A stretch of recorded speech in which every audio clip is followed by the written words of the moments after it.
السلام علیکم، آپ دیکھ رہے ہیں کھرا سچ، میرا نام مبشر لقمان ہے۔ اب سپریم کورٹ نے بڑا ایک ایگزامپل سیٹ کیا ہے کہ جب ایک فل کورٹ بیٹھا اور چیف جسٹس صاحب کی سربراہی میں، اور اس نے ایک انتہائی اہم نوعیت کا جو کیس ہے اس کو پبلک کے سامنے کھول دیا کہ پبلک خود دیکھ لے کہ وہاں پہ فیصلے کس طرح سے ہوتے ہیں۔ اگر اس طرح کے 2-3 بڑے کیسز جو ہیں وہ اگر پبلک دیکھ لے گی اور دیکھ لے گی کوالٹی آف آرگیومنٹس کیا ہے، کوالٹی آف کویسچننگ کیا ہے، تو کافی لوگوں کو کورٹس کے اوپر دوبارہ سے ایک ان کا احترام بھی شروع ہو جائے گا اور ان کا ایک آپ سمجھیں کہ ادب بھی آ جائے گا ان کا۔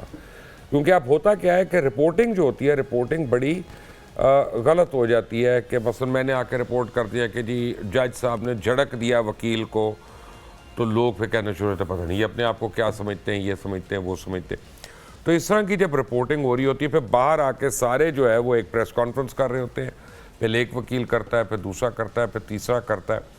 تو یہ اس طرح 1-2 ہیئرنگز دیکھ کے لوگوں کو سمجھ آ جائے گا کہ کورٹ کا ڈیکورم کیا ہوتا ہے اور کورٹ کے اندر بیہیو کس طرح سے کرنا چاہیے، اور کورٹ کتنا پیشنٹلی ہر آرگومنٹ کو سنتا ہے، اور اینڈ میں جج جو مرضی ہو اس کی پسند ناپسند نہیں ہوتی، quality of arguments, quality of evidence جو ہے وہ ہوتا ہے۔ دوسرا سیاسی چینجز ہی بڑی ہو رہی ہیں، لیکن اس کے اوپر بعد میں بات کرتے ہیں۔ مجھے جوائن کیا اشتر اوصاف صاحب نے، کسی تعارف کے محتاج نہیں ہے، ہمارے دوست بھی ہیں۔ مجھے جو مزمل سہروردی صاحب نے، اور آپ دونوں کا بہت بہت شکریہ۔ اشتر بھائی پہلے مجھے یہ بتائیے گا کہ لوگ اس پہ کویسچننگ کر رہے ہیں، لیکن میں سمجھتا ہوں کل جو میں نے دیکھا ہے سپریم کورٹ میں، اور جس طرح سے میں نے دیکھا ہے کہ چیف جسٹس نے پروٹوکول نہیں لیا، اپنی گاڑی میں آئے، یہ بڑی بہت میجر چینج ہے، اس کو چھوٹی چینج نہیں میں سمجھتا۔ ہاں، بہت اچھی چینج ہے۔ اس سے پہلے ویسے جسٹس بندیال نے بھی پروٹوکول جو ہے اس کو بالکل ہی ختم کر دیا تھا، اور انہوں نے بھی مرسیڈیز گاڑی نہیں استعمال کی، وہ بھی اپنی پرانی والی گاڑی کو استعمال کر رہے تھے۔ یہ ایک پازیٹیو بات ہے، لیکن جو سب سے زیادہ پازیٹیو چیز مجھے لگی جو میں آپ کے ساتھ شیئر کروں گا، وہ تھا جو پہلی ان کی ملاقات ہوتی ہے اپنے عملے کے ساتھ ایز چیف جسٹس۔ اس کا کلپ بھی شاید آپ نے دیکھا ہوگا کہ وہ جب گئے کورٹ میں ایز چیف جسٹس، تو انہوں نے ان سب لوگوں نے ان کا استقبال کیا، اور انہوں نے ایک چھوٹے سا خطاب کیا۔ انہوں نے کہا جی مجھے اور بہت سارے کام ہے، فل کورٹ ہے اور اس کے بعد ہیئرنگ بھی ہے، میں آپ کے ساتھ بعد میں بات کروں گا، لیکن ایک بات ضرور کرتا چلا جاؤں، اور وہ یہ ہے کہ جو یہاں پہ لوگ آتے ہیں وہ اپنی خوشی سے نہیں آتے، وہ یہاں پہ اپنی تکلیف کے ازالے کے لیے آتے ہیں۔ تو برائے مہربانی آپ لوگ ان کو ایسے ٹریٹ کریں جس طرح مہمان ہوتے ہیں، یعنی ان کو عزت اور احترام سے ٹریٹ کریں، ان کی شکایات کا ازالہ کریں، اور ان کو فیسیلیٹیٹ کریں۔ یہ پہلا پیغام تھا، اور جو پیغام میں سمجھتا ہوں بہت ہی امپورٹنٹ تھا۔ دوسری بات کہ ہیئرنگ کرنے سے پہلے انہوں نے فل کورٹ کی میٹنگ کی، یہ نہیں کیا کہ خود ہی تعین کر لیا کہ جی ٹیلی کاسٹ کریں گے، لائیو اسٹریمنگ ہوگی اور یہ سب کچھ ہوگا۔ So it was a decision made probably by the majority of not by all the ججز کہ یہ لائیو اسٹریمنگ کی جائے، اس کی کیس کی اہمیت کے طور پہ بھی اور ایک پہلے قدم کے طور پہ بھی۔ تو یہ میرے نزدیک ایک پازیٹیو بات ہے۔ اس سے ایک اور چیز اگر آپ اجازت دیں تو میں ایڈ کر دوں۔ میرا یہ خیال ہے کہ تمام کورٹس میں لائیو اسٹریمنگ نہیں ہونی چاہیے، نہیں، نہ یہ ٹیلی وائز ہونا چاہیے، لیکن تمام کورٹس میں تمام پروسیڈنگز جو ہیں ان کو ریکارڈ کرنا چاہیے ویڈیو میں، اس کی ریکارڈنگ ہونی چاہیے آڈیو، اور اس کا ریکارڈ جو ہے اس کی ٹرانسکرپٹس وہ اویلیبل ہونی چاہیے۔ اس سے نہ صرف یہ ہوگا کہ بدتمیزیاں ختم ہو جائیں گی، وہ جو گاڈ کمپلیکس آ جاتا ہے وہ ختم ہو جائے گا۔ وکلا کے جتھے جو جاتے رہے ہیں، آپ نے دیکھا کیا کچھ ہوتا رہا ہے، وہ چیزیں ختم ہو جائیں گی، اور سیریسنس آ جائے گی ان پروسیڈنگز میں، جس کے اندر میں سمجھتا ہوں کہ عوام کا اعتماد کم ہوتا جا رہا ہے۔ I think that's a very positive aspect of this matter. Muzammil صاحب پہلے تو آپ کا شکریہ، اور میں ناظرین کو بتاؤں آپ بڑی مشکل سے بیٹھے. مزمل صاحب کے اوپر ابھی گرم چائے جو ہے وہ گر گئی تھی 1 منٹ پہلے، اور ان کا ہاتھ واتھ بھی جل گیا ہے، اور اس کے باوجود یہ بڑی ہمت سے بیٹھے میں. تھینک یو ویری مچ، اور I hope you get well soon. اور مجھے یہ بتائیے، نہیں شو کی خیر ہے لیکن ہمیں اپنے دوستوں کی زیادہ فکر ہے. شو کین سٹاپ، ایسی بات نہیں ہے. مجھے یہ بتائیے گا کہ جسٹس قاضی فائز صاحب کے پہلے دن کو آپ کس طرح سے دیکھتے ہیں؟ دیکھیں میں اس کو 2 طرح سے دیکھتا ہوں. پہلی بات تو یہ ہے کہ 2019 سے فل کورٹ نہیں تھا. ہمیں بتایا جاتا تھا کہ ججز میں بہت اختلاف ہے، یہ ایک دوسرے کی شکل دیکھنے کو تیار نہیں ہے، ان کو اکٹھے کون بٹھا سکتا ہے. بڑی کہانیاں آتی تھیں کہ منصور علی شاہ بندیال صاحب کے پاس گئے، پھر وہ قاضی فائز عیسیٰ کے پاس گئے، ٹریک 2 ہوا، ججز کا ملاقات کی کوشش ہوئی، پھر ایسی بھی خبر آتی روم میں لڑائیاں ہو گئیں، پھر انہوں نے بتایا کہ پارک میں واک کرتے ہوئے لڑائیاں ہو گئیں. اور ہمیں تو ایسے ایک پکچر پینٹ کی جاتی تھی جیسے یہ ججز ایک دوسرے کی جان کے دشمن ہیں اور ایک دوسرے کی شکل بھی نہیں دیکھنا چاہتے ہیں.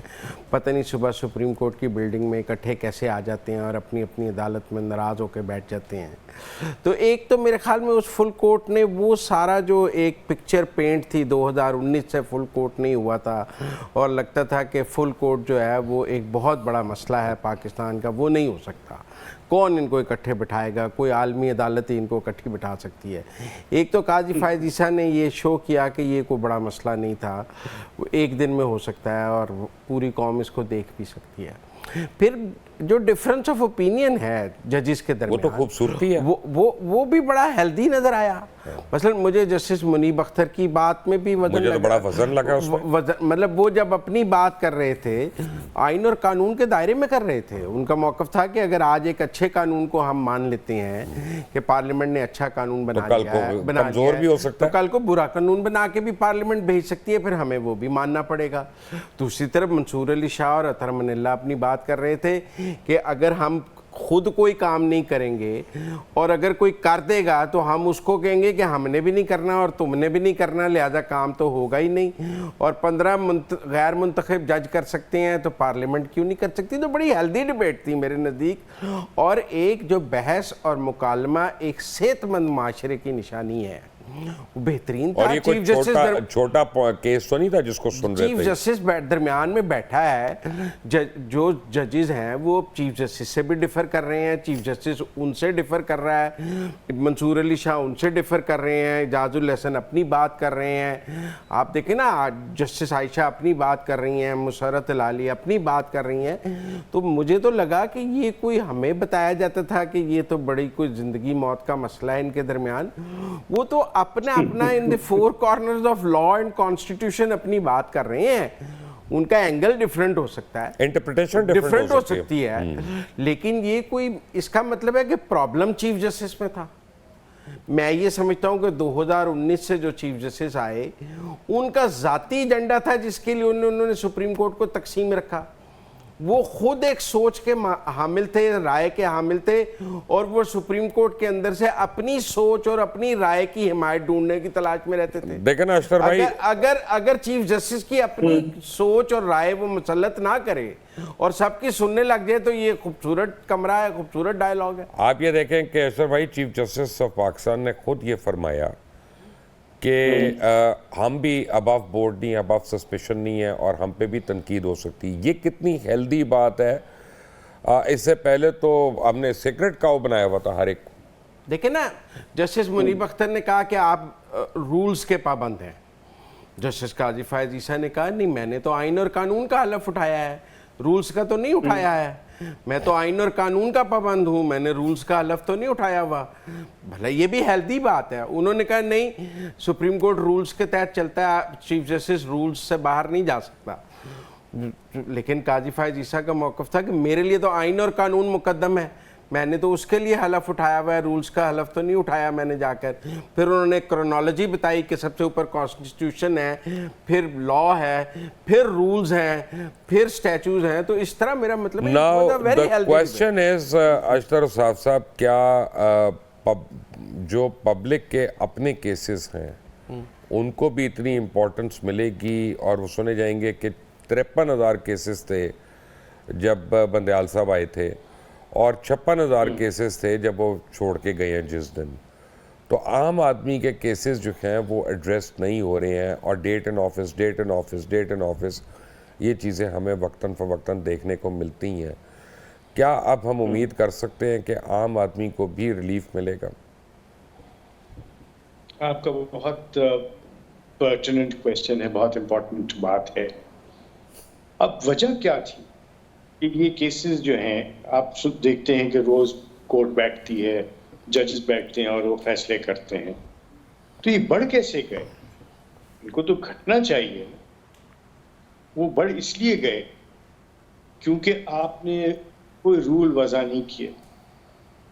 آپ نے ڈسٹریبیوشن آف ورک کو ایسے سمجھا جس طرح ڈسٹریبیوشن آف ورک کا مطلب ہے کہ آپ اپنی قوت اور طاقت کو شیئر کر رہے ہیں. سارے کیسز اپنے پاس, سارے ایشوز اپنے پاس, اور ڈسٹریبیوشن آف ورک اس طریقے سے کیا کہ اس کے اندر بھی اپنی ذاتی پسند اور ناپسند کی بات. اور میں صرف اسی جو پہلے والا ٹینور اس کی بات نہیں کر, میں اس سے پہلے کے بھی جو ادوار آئے ہیں وہ یہی.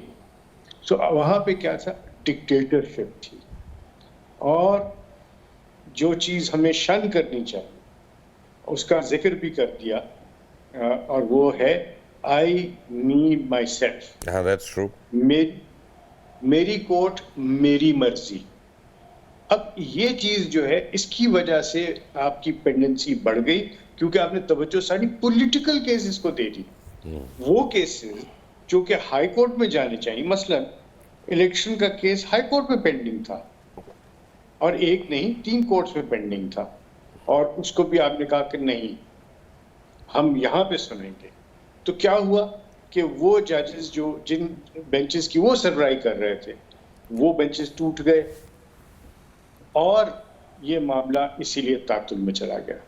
ہونا کیا چاہیے فوری طور پہ, اور اسی لیے اس کیس کو شاید پہلے لیا گیا ہے, یہ تعین کر دیا جائے کہ بینچز کیسے بنیں گے. نمبر 2, یہ بھی اب رولز بننے چاہیے کہ ججز کی اپوائنٹمنٹ کے طریقہ کار کیا ہوگا.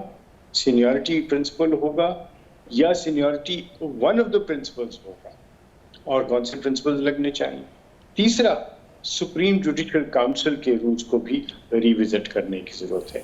یہ جو پروسیجرل چیزیں ہیں, اگر یہ اسٹمبلنگ بلاکس بن جائے تو پینڈنسی بڑھ جاتی ہے, اگر یہ اسٹیپنگ سٹونز بن جائیں تو پھر آپ کے راستے ہموار ہو جاتے ہیں.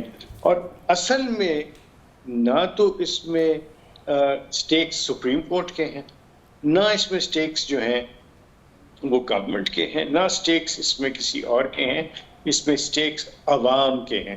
اور اگر پاکستان مقدم نہیں ہے, پاکستان اگر فور موسٹ نہیں ہے, تو مجھے بتائیے یہ عدالتیں, یہ ہم سارے جو عمارتیں کھڑی کرتے ہیں, اس کا کیا فائدہ ہے؟ اگر عام آدمی کے کیسز جو ہیں وہ تعطل میں چلے جائیں اور وہ نہ سنے جائیں, تو پھر ہمارے ملک میں جسٹس سسٹم کا فیلئر ہے. اس کو ایڈریس کرنا بڑا ضروری ہے. اور یہ کیسے ہوتا ہے؟ یہ اوپر سے نیچے جاتا ہے. جب اوپر سے معاملات سیدھے ہو جائیں گے تو سب نیچے چلے جائیں گے. مزمل صاحب نے بڑی خوبصورت بات کی کہ وہ جو ایک اورا سا بنا ہوا تھا اور ایک عجیب سی بات لگتی تھی کہ پتہ نہیں اندر کیا ہو رہا ہے, وہ اب سامنے آ گیا ہے.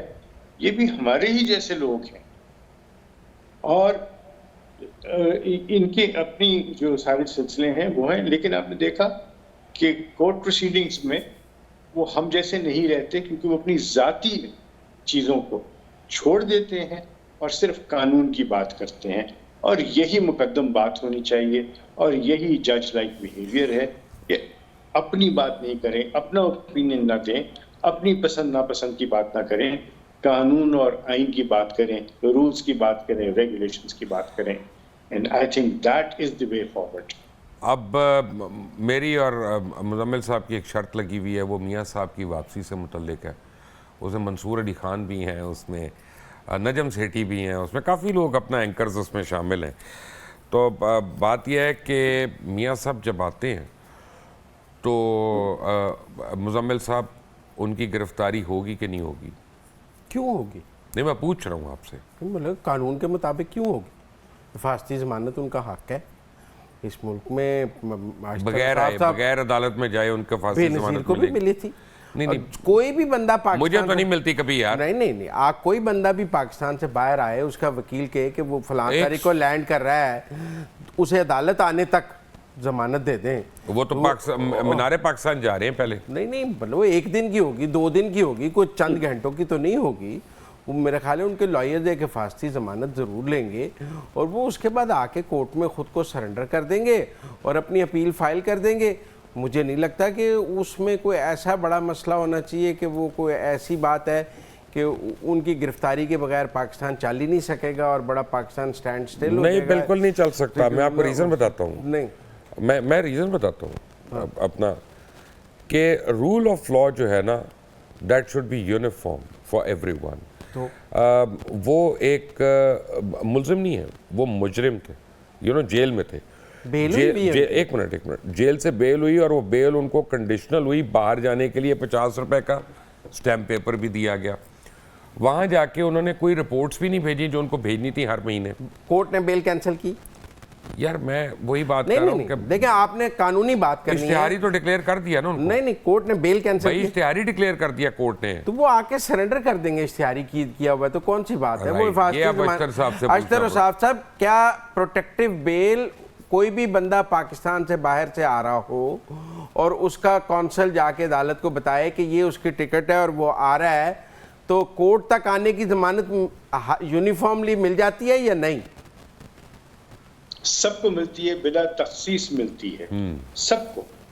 اور کتنی دیر کی بات. دوسری بات یہ جی کتنی دیر کی میں آپ کو بتاؤں, اگر ٹی ٹی پی کا کمانڈر بھی کہنا میں نے سرنڈر کرنے آ رہا ہوں افغانستان سے, اس کو بھی مل جائے گی. کیوں اس طرح صاحب؟ ایسی ہی ہے, بالکل ایسا ہی ہے کہ اس کو اصل میں کرنا کیا ہے, اس نے سرنڈر کرنا ہے کورٹ کے آگے. سو وہ پروٹیکشن اس کو جو ہے بلا تخصیص ریگارڈلیس آف اینی تھنگ. جن لوگوں نے, آپ کو پتہ ہے بلوچ تھا ایک, اس کے اوپر قتل کا معاملے تھے اور شاید سزا یافتہ بھی تھا, اس کو بھی ملی. پھر ایک پولیس آفیسر تھے, ان کو بھی ملی. ہر ایک کو بلا تخصیص. وہ اس میں ایسی چیز نہیں ہے کہ ان کو کوئی ڈسکریمنیشن ہو. 3-4 دن کی تو معمولی بات ہے, یہ تو کوئی ایسا ایشو ہی نہیں ہے. دوسری بات کیا ہے, گرفتاری جو ہے وہ کس کو مطلوب ہے؟ سپرنٹینڈنٹ جیل کو مطلوب ہے, وہ پولیس کو مطلوب نہیں ہے, ایف آئی او کو مطلوب نہیں ہے, نیب کو مطلوب نہیں ہے. کیوں؟ کیونکہ نہ انہوں نے سے کوئی چیز ریکور کرنی ہے, نہ ان سے تفتیش کرنی ہے. آپ نے ٹھیک کہا کہ ان کو سزا ہو چکی ہے. آپ کو یاد ہے سزا جب انہوں نے کہا کہ سب کو پتا تھا کہ سزا سنا دی جائے گی, did he not come to Pakistan. آئے اور انہوں نے پھر گرفتاری بھی کی, کوئی مزاحمت نہیں کی اور جیل گئے. اور جہاں تک آپ نے یہ کہا کہ وہ 50 روپے کا کاغذ ہے, اس 50 روپے کے کاغذ کی عوض ان کو بیل نہیں ملی تھی. ان کے مچلکے بھی جمع کرائے گئے تھے اور یہ اجازت دی تھی حکومت نے. پنجاب حکومت نے الگ سے ایک رپورٹ اس پہ بنائی اور وہ 3 دفعہ رپورٹ الگ الگ لوگوں نے بنائی تھی. اسی طرح فیڈرل گورنمنٹ نے ان کو اجازت دی تھی. ان کا نام ECL سے ہٹایا گیا تھا اور یہ سارا کا سارا قانونی طور پہ ہوا. جب وہ واپس آئیں گے تو قانون ہی کے مطابق سارا کچھ ہوگا. بڑے معذرت کے ساتھ اشتر صاحب, آپ کو اچھا لگے یا آپ کو اچھا نہ لگے, بڑی کڑوی بات یہ ہے کہ یہ پھر قانون ایک جیسا نہیں ہے ہر ایک کے لیے, کیونکہ کسی اور کو پاکستان کی کسی جیل میں سے باہر جا کے اپنے علاج کی اجازت نہیں ملے گی. یہ تو اگر حکومتیں وقت یہ کہہ دیں, ایک منٹ اشتر صاحب, حکومتیں ان کو گلہ عمران خان سے ہو سکتا ہے, نواز شریف سے کیا ہو سکتا ہے؟ یہ اجازت تو عمران خان نے دی. نہیں وہ میں مانتا ہوں, تو غلط کیا نا. تو آپ عمران خان سے کہیں, نواز شریف تو جیل میں تھا. بات یہ ہے کہ میں تو کہہ رہا ہوں کہ غلط کیا اس حکومت نے, جنہوں نے وہ ایفیڈیوٹس لکھے وہ بھی غلط کیا. کیا اس میں ایفیڈیوٹ کون سا غلط ہے؟ میں کہہ رہا ہوں جو اس وقت عثمان بزدار نے دیا عمران خان کو, یاسمین راشد نے جو دیا وہ غلط تھا. جو عثمان بزدار نے دیا وہ غلط تھا. اس کی وجہ یہ ہے کہ میں آپ کو ایک ریزن بتاتا ہوں کہ they was substantial reason to believe کہ وہ ان کی وہ بیماری نہیں ہے جو بتائی جا رہی ہے. I am not going to argue a case. میں آپ کو ایک دیکھیں fact of the matter is کہ وہ میری ایک عرض سن لیں, میری ایک آپ تو ماشاءاللہ لرنڈ کاؤنسل ہے نا, میں نہیں ہوں, تو میں اسے آرگیو نہیں کروں گا آپ سے. میں آپ کو ایک بات بتاتا ہوں. ہمارے نا زبان میں ایک محاورہ ہے اشتر بھائی کہ زبان خلق کو نکارہ خدا سمجھو. That is what everybody or majority of the people in this country believed کہ وہ غلط بات ہے. So let me put this to you. جی کہ اگر زبان خلق کو نکارہ خدا سمجھا جائے تو پھر عدالتوں کو بند کر دیں, پھر یہ ہوگا کہ جو عوام فیصلہ کر دے گی وہ کام ہو جائے گا. Fair enough. ایسے نہیں ہے. وہ پھر سیالکوٹ میں سری لنکن کے ساتھ ہوا, یہ بھی جڑاوالا میں ہوا. اصل میں آپ دونوں ایک ساتھ ہو گئے نا, میں بیچ میں وہ رضیہ والی حالت ہو گئی ہے. اشتر صاحب بتائیں نا کہ وہ سری لنکا میں عوام کی عدالت نے انصاف کیا ہے. کاؤنسل دیکھیں لیول اور ایک طرف جڑاوالا میں دیکھیں عوام کی عدالت نے انصاف کیا ہے. لیکن میں آپ کو ایک عرض بشیر کرتا لقمان صاحب وہ والا انصاف نہیں, میں وہ والا انصاف نہیں مانگ رہا. Let's be honest and let's be fair. میں وہ مانگ رہا ہوں جو اس ملک میں ہر ایک کے لیے اویلیبل ہونا چاہیے. جو جتنی ایک منٹ سر, ایک منٹ معذرت کے ساتھ, جتنی ڈھیل چیئرمین تحریک انصاف کو دی گئی ایون 9 مئی کے واقعات پہ اور دیگر واقعات پہ, اور جس طرح کی انہوں نے زبان کری, آپ دیکھیں دنیا میں اس ملک میں کسی اور کو وہ اجازت نہیں مل سکتی. الطاف حسین بھی آپ کے سامنے ہے, نواز شریف بھی آپ کے سامنے, بڑے لوگ آپ کے سامنے ہیں. لیٹس فیس اٹ کہ اس ملک میں قانون ہے لوگوں کے لیے. بٹ ایک بریک کے بعد آتے ہیں. I have to take a quick break اور پھر آتے ہیں اسی بات پہ. Take a break.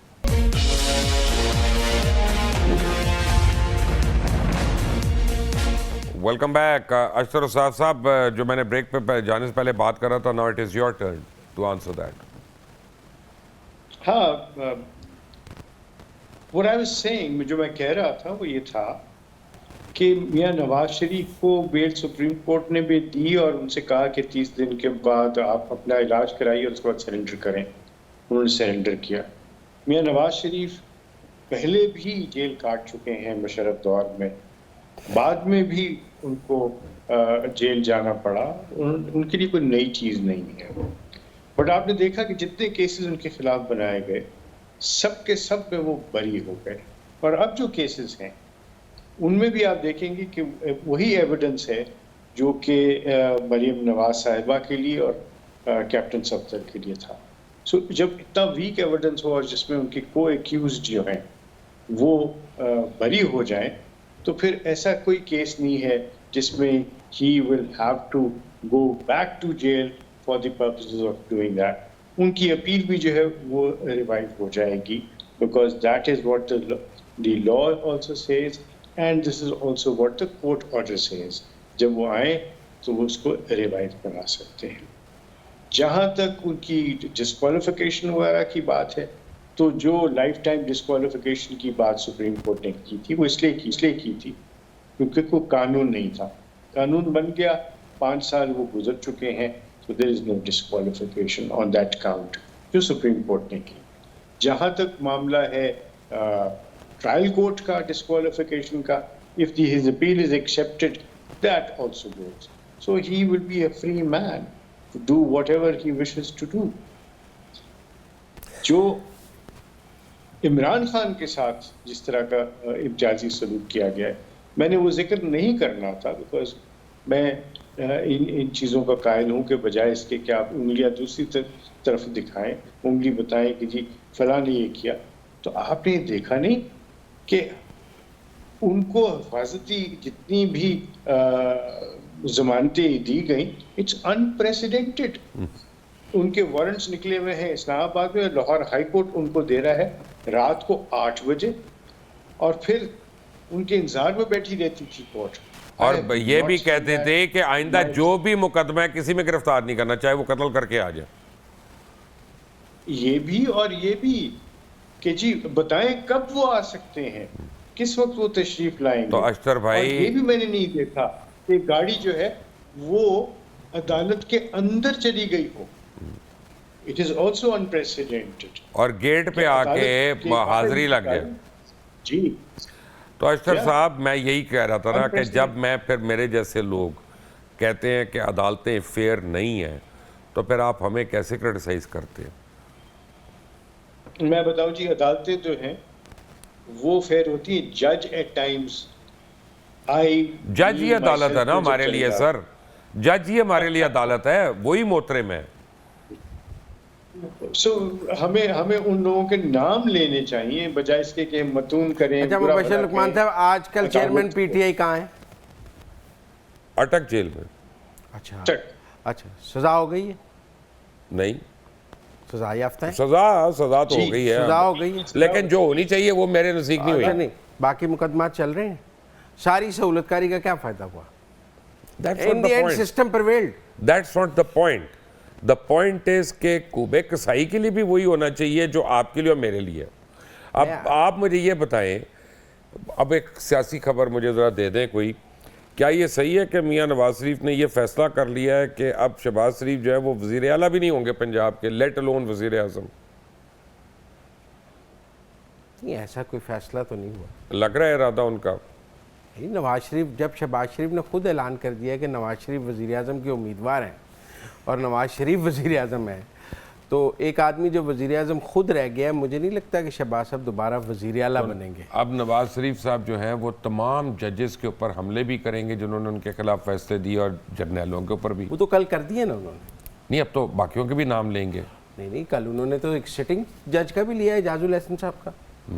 Sitting supreme court کے سیکنڈ سینئر موسٹ ہیں، ان کا بھی نام لیا ہے، اور ثاقب نثار کا لیا ہے، کھوسا کا لیا ہے، اور کیا ہے پاناما کا بینچ. تو عصمت سعید اور گلزار بھی اس میں آ گئے.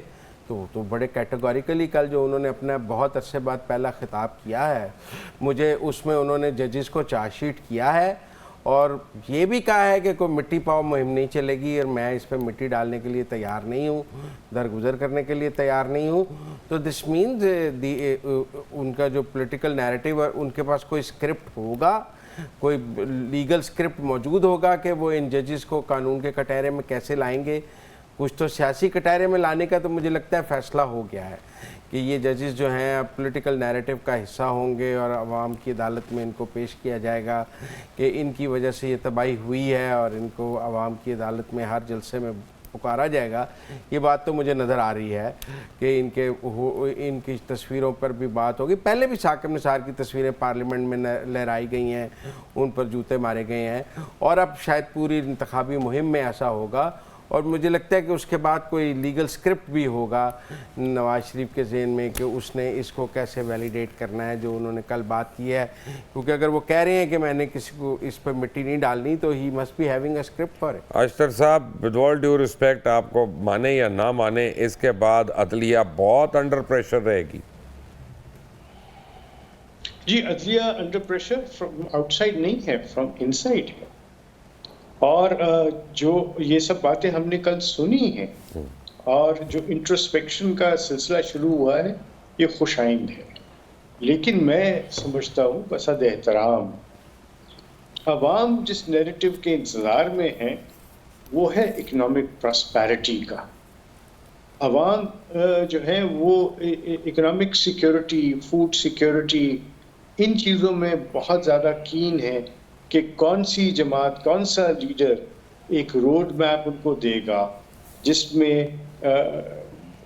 ایسی چیزیں ہوں جو سچائی پہ مبنی ہوں، جو کہ ریالٹی پہ ریئلسٹک ہو، اور ایک ایسا سلسلہ چلے جس میں لوگوں کو ان کے انصاف کا حصول، معاش کا اشتر صاحب، آپ نے میرے سے سچ سننا ہے. آپ کو اور مزمل صاحب کو ہضم نہیں ہوگا اگر میں نے سچ بولا، تو دونوں کو نہیں ہضم ہوگا. اور سچ یہ ہے کہ ان میں سے، میں آپ کو ریزن بتا دیتا ہوں، ان میں سے کوئی سیاسی جماعت کی قابلیت نہیں ہے کہ وہ یہ کر دے. دیکھیے میں بتاؤں، سیاسی جماعت کو جو پنپنے کے لیے ایک گراؤنڈ چاہیے ہوتا ہے، اس کے لیے بہت سارے عوامل ہوتے ہیں، اور سیاسی جماعت ایک ایوولوشن کا نام ہے. سیاسی جماعت کو منجمد چیز نہیں ہوتی، اس کے اندر سارے کے سارے وہ ڈائنامکس ہوتے ہیں جو کہ پھر لوگوں کے پاس جا کے وہ اپنے جو مینیفیسٹو ہے، جو ان کی الیکشن کا جو آنے والا دن ہے، اس کے اوپر لوگ بہت زیادہ جو ہیں وہ کانشیس ہو گئے ہوئے ہیں اور وہ سوچ سمجھ کے یہ سارے کام کریں گے. اگر فری اینڈ فیئر الیکشنز ہوں تو یاد رکھیے جیتے گا وہ جس کی کارکردگی ٹھیک ہے. اچھا جی، میں آپ کو اشرف صاحب معذرت کے ساتھ میں آپ کو ایک کیس دے دیتا ہوں، آپ سالو کر دیجیے گا. میں کہتا ہوں کتنے کی پارلیمنٹ ہے جی، کتنے افراد کی ہے مزمل صاحب؟ اگر 172 پہ ہوتا ہے تو 172 انٹو 2 کر لیں 150 اور 22 اور 22 44 کو آپ دیکھ لیں 374. 374 کی پارلیمنٹ متفقہ طور پہ اگر اشتر اصاف کو وزیر اعظم بنا دینا اور ہر لمحے ان کو سپورٹ کرنے کی بات کرے، تب بھی آپ صرف چینی کا بحران نہیں ختم کر سکتے. اس کی آرگومنٹ یہ ہے اشتر بھائی، اس کی آرگومنٹ یہ ہے کہ 78 شوگر ملے جو ہیں ان میں سے 70 کے جو ممبرز ہیں، مالکان جو ہیں، وہ آپ کی پارلیمنٹ کے ممبرز ہوں گے. آپ قیمت کم کرا لیجیے گا. نہیں آپ ایک منٹ، میں if I may finish my accusation. یہی آپ کے سٹیل میں حال ہے، یہی آپ کے گندم میں حال ہے، یہی آپ کی فوریکس میں حال ہے. دیکھیں جن لوگوں نے لوٹ رہے ہیں نا، وہی ان فیئر الیکشن سے آپ کے اوپر آ رہے ہیں جس کو آپ فیئر الیکشن کہہ رہے ہیں. معذرت کے ساتھ میں نے اس لیے بڑے ادب کے ساتھ آپ کو پہلے کہہ دیا تھا کہ آپ کی سیاسی جماعتیں کیونکہ اپنے افراد اپنے اندر کالی بھیڑوں کا احتساب کر نہیں سکتی تو وہ اس ملک کو سکھ بھی نہیں دے سکتی. That is what I meant. اشتر بھائی آپ سے پہلے میں اس کا جواب دیتا ہوں. جی کیجیے. دیکھیں مبشر لقمان صاحب، اس ملک میں سیاستدان کو برا کہنا سب سے آسان کام، بیشنگ کرنا کوئی مسئلہ ہی نہیں ہے. صحیح بات ہے. آپ میری بات سمجھیں، اس ایک گورنمنٹ جسے ہم بہت بری گورنمنٹ کہتے ہیں، جس کی پرفارمنس پہ آپ روز پروگرام کرتے ہیں، اس نے چینی کی قیمت 90 روپے مقرر کی کہ اس ملک میں چینی 90 روپے کی فروخت ہوگی، جس کو آپ کہتے ہیں کہ وہاں چینی کے مافیا بیٹھا ہوا ہے، شوگر ملوں کے مالکان بیٹھے ہوئے ہیں. اس گورنمنٹ نے 90 روپے چینی کی قیمت مقرر کی. آپ بتائیں اس کے اوپر سٹے کسی پارلیمنٹ نے دیا ہے کہ نہیں یہ 90 روپے کی نہیں مقرر فروخت ہوگی؟ 6 مہینے وہ سٹے لے کے کوئی پارلیمنٹ یا کوئی ایم این اے بیٹھا رہا ہے کہ جی 90 روپے کی چینی نہیں فروخت ہوگی، یہ 200 روپے کی بھی ہو تو مجھے کوئی اعتراض نہیں، میں کیس دوبارہ نہیں لگاؤں گا. مطلب آپ اس کا نام تو لے نہیں سکتے ہیں یہاں بیٹھ کے. آپ کنٹیمپٹ آف کورٹ میں آ جائیں گے صبح. نہیں مجھے میں تو آلریڈی 56 کیسز میں ہوں. مطلب ہم لاہور ہائی کورٹ کو پتا ہے میں کتنے کیسز میں ہوں. اشتر صاحب لاہور ہائی کورٹ نے ایک سٹے آرڈر دیا شوگر مل مالکان جب وہ اپنی پولیٹیکل لابنگ میں ناکام ہو گئے اس حکومت کے ساتھ، جس کے لیے یہ کہتے ہیں مبشر لقمان صاحب سارے شوگر مل مالکان وہاں بیٹھے ہیں وہ ناکام ہو گئے. آپ ڈیلیوری کیسے کریں گے اشتر صاحب؟ آپ کو لاہور ہائی کورٹ روک دے گا، آپ کیسے ڈیلیور کریں گے؟ وہ ایک الگ بات ہے. اب آپ سیاستدانوں سے تو نکلے نا ذرا بات. میں ساروں کی بات کر رہا ہوں. نہیں سیاستدانوں سے تو نکلے نا. نہیں یہ بالکل ٹھیک کہہ رہے ہیں مزمل صاحب. سیاستدان جو ہے وہ ایزی ٹارگٹ ہے، پنچنگ بیگ ہے سب کے لیے. آپ کورٹ میں سے بھی جب بات نہیں، اپنا اشتر صاحب معذرت کے ساتھ ریٹائرڈ ملازم سب سے آسان ٹارگٹ ہے. نہیں سن لیں. سب سے زیادہ آسان ٹارگٹ جو ہے اور سب کا ٹارگٹ جو ہے وہ سیاستدان ہے. اور اس کے بعد ہر افسر جو ہے وہ نیب زدہ ہے، وہ نیب سے ڈرتا ہے اور کوئی کام نہیں کرتا ہے نا. یہ حقیقت ہے نا، سچی خرا سچ ہے نا. تو جو زیادتی اور ظلم اس ادارے نے آپ کے ملک کے ساتھ کر دیا، میں آپ سے ایگری کرتا ہوں. اور اس کے اوپر سے سونے پہ سہاگا کہ جب عدالتوں نے 4 سال ضمانتیں نہیں دی اور لوگ جو ہیں وہ پابند سلاسل رہے without a case, without any evidence, اس کا اثر وداؤٹ اینی ایویڈنس آلسو. ٹھیک ہے. اب یہاں 1 منٹ کے لیے میں پاز کروں گا، بیکاز سوال یہ نہیں ہے کہ ماضی میں کیا ہوا، سوال یہ ہے کہ آنے والے دنوں میں کیا ہونا چاہیے. تو اگر ہم یہ کہیں سب سے پہلے کہ پارلیمنٹیرینز کو کسی قسم کی اجازت نہیں ہوگی ڈیولپمنٹ فنڈز کو استعمال کرنے کی، مختص کروانے کی، ڈائیورٹ کرانے کی، اور یہ سب کچھ جو یہ ہو رہا ہے، تو پھر انویسٹرز جو ہیں وہ پولیٹیشین نہیں بنیں گے. پولیٹیشین بڑا ایک بہت ہی میں سمجھتا ہوں ایک سیلف لیس قسم کا ایک آدمی ہونا چاہیے. اور پھر کیا ہوگا کہ جب یہ کام نہیں ہوگا تو وہ کریں گے پالیسی سازی کے اوپر اور قانون سازی پہ مجبوراً، کیونکہ پھر وہی لوگ سامنے آئیں گے جو اس میں پبلک سروس کی اسپرٹ سے آئیں گے۔ دوسری بات، کورٹس کے اوپر بالکل 100% یہ بات ہونی چاہیے کہ وہ حکومت کی پالیسی ڈیسیجنز میں، قیمتوں کی پرائسز میں، کوالٹی کنٹرول کی باتوں میں،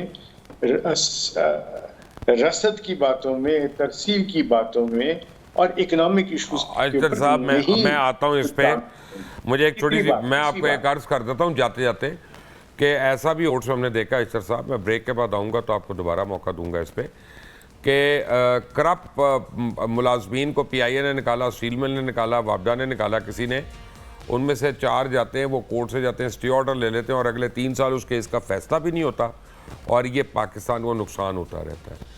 Who's responsible? But after a break, take a break.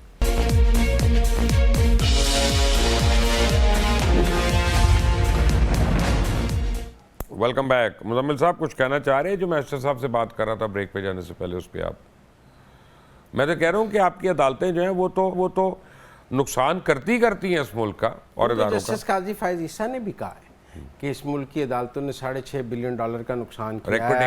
Reko Diq کی دی، اسٹیل مل کی ایگزامپل دی، کئی کیسز میں۔ آپ مجھے یہ بتائیں، آپ ایف بی آر کے پاس چلے جائیں، وہ آپ کو بلینز آف روپیز کے کیسز دیں گے کہ انہوں نے جب لوگوں پہ ٹیکس لگایا ہے تو عدالتوں نے اسٹے دیا ہوا ہے اور 5 سال سے فیصلہ بھی نہیں کر رہے، نہ آپ ٹیکس لے سکتے ہیں۔ ڈاکٹر صاحب یہ ملک کیسے چلے گا؟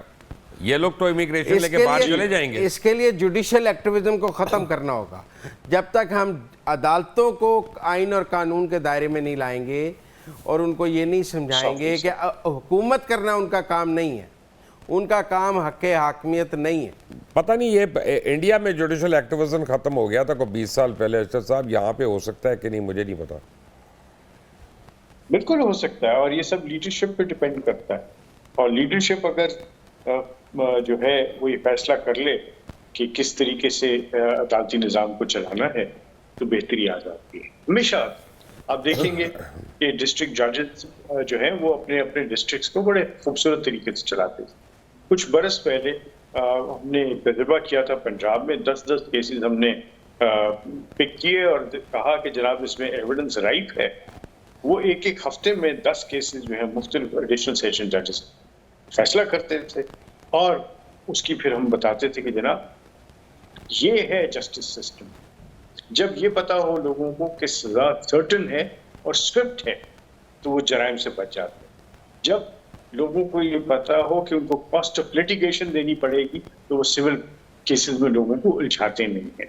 میں آپ سے ایک چھوٹی سی بات ضرور یہ کرنا چاہوں گا کہ اگر جب ہم لوکل گورنمنٹ کے اوپر فوکس کرنا شروع کریں گے، لوکل گورنمنٹ کو ہم امپاور کریں گے، لوکل گورنمنٹ کو ہم ترقیاتی کاموں میں لوکل گورنمنٹ کے لیے مشرف کو لانا پڑے گا، باقی کوئی پولیٹیکل گورنمنٹ لوکل گورنمنٹ میں بلیو ہی نہیں کرتی۔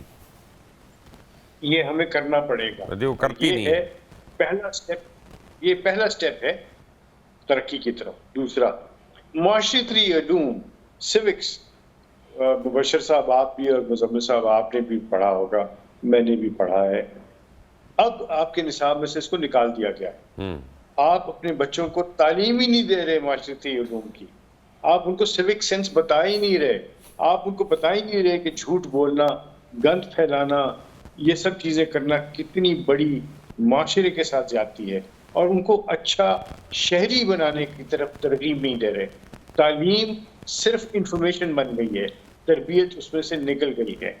نالج اگر پراپر طریقے سے آپ اس کی اپلیکیشن نہ بتائیں لوگوں کو تو وہ زہر قاتل بن جاتی ہے۔ یاد رکھیے ہم نے اوپر سے بھی شروع کرنا ہے اور نیچے سے بھی، اور ہم نے اس گیپ کو ختم کرنا ہے، اور یہ صرف اسی وقت ممکن ہے جب پارلیمنٹ، چاہے وہ پروونشل اسمبلیز میں ہو، چاہے وہ آپ کے نیشنل اسمبلی یا چاہے سینٹ، ہم سب مل کے صرف اور صرف 4 باتوں کے اوپر بات کر لیں۔ ایک، ہمیں چارٹر آف ٹالرنس سائن کرنا ہے، اس پہ عمل کرنا ہے۔ دوسرا، ہم نے charter of good governance sign کرنا ہے اور اس پہ عمل کرنا ہے۔ تیسرا، ہم نے چارٹر آف اکانومی 5 سال کے منصوبے، 10 سال کے منصوبے، پارلیمنٹ اس کو اسی وقت چینج کرے گی جو 2/3 اکثریت ہے، تو ان کو آپ بروئے کار لائیے، لوکل گورنمنٹ کو آپ متحرک کریں، اسکولوں میں تعلیم کے ساتھ تربیت پہ زور دیں، معاشرتی علوم پڑھائیں، ہمارا معاشرہ بہتر ہونا شروع ہو جائے گا۔ جی نہیں، میں سمجھتا ہوں کہ ٹھیک ہے، آئیڈیلی تو وہ بہت ٹھیک بات کر رہے ہیں، لیکن میں پھر بھی سمجھتا ہوں کہ یہ جو سیاسی جماعتیں ہیں نا، یہ 5 سال بعد عوام کی عدالت میں کٹہرے کے لیے میں کھڑی ہوتی ہیں، اور روز 8 اور 10 بجے آپ کے کٹہرے میں موجود ہوتی ہیں۔ تو اگر اس ملک میں ان کو کام کرنے دیا جائے سیاسی جماعتوں کو، تو یہ ملک ہر کام ملک میں کریں تو صحیح نا، نہیں کام میں نے آئین کہتا ہے لوکل باڈی، یہ تو اسی کو نہیں کرتے۔ سر لوکل باڈی کو کس نے کرانا ہے؟ آئین نے کرانا ہے، قانون نے کرانا ہے۔ یہ اب عمران خان جب اس ملک پنجاب میں لوکل باڈی تھی، اس نے سسپینڈ میرے پاس 1 منٹ رہ گیا ہے، میں ایک کریٹیکل سوال ارشد صاحب سے کر رہا ہوں، لیگل سوال ہے۔ ارشد صاحب، میرے نزدیک، میں غلط ہو سکتا ہوں، پلیز، ٹائم شارٹ ہے، اصل بلیسمیم وہ ہے جو قرآن اور اللہ کے حکم کی خلاف ورزی کرتا ہے، وہ بلیسمیم ہے، اس کو کنسیڈر کروں گا as a Muslim, not for a non Muslim, ٹھیک ہے نا؟ تو جو آدمی نماز ہی نہیں پڑھتا وہ ایکچولی بلیسمی کر رہا ہے، بجائے اس کے کہ ہم دوسرے کے اوپر الزام لگا رہے ہیں، ہم اللہ رحم کرے، ہم پتہ نہیں کتنی مشکلوں میں پھنس جاتے ہیں۔ ایسا جو آدمی آئین کے اوپر رلائی نہیں کر رہا، اور جو اس آئین میں شرائط لکھی ہوئی ہیں گورننس کی، اگر ان کو امپلیمنٹ نہیں کر رہا، وہ تو خود آرٹیکل 6 کا مرتکب ہو رہا ہے۔ اگلے دن میں ایک جگہ پہ تھا، وہاں پہ مجھ سے سوال کیا گیا کہ آئین ایک مقدس کتاب ہے، آپ اس کے بارے میں کیا کہتے ہیں کہ آپ اس کے اوپر عمل درآمد کی بات؟ میں نے کہا آپ نے خود ہی اپنے سوال میں جواب بتا دیا کہ ہم اس کو مقدس سمجھتے ہیں، اور ہر مقدس کتاب کو ہم لپیٹ کے رکھ دیتے ہیں، ہاں لپیٹ کے، اس کو ہم سنبھال کے رکھتے ہیں، اس کو پڑھتے نہیں، اس میں عمل نہیں کرتے۔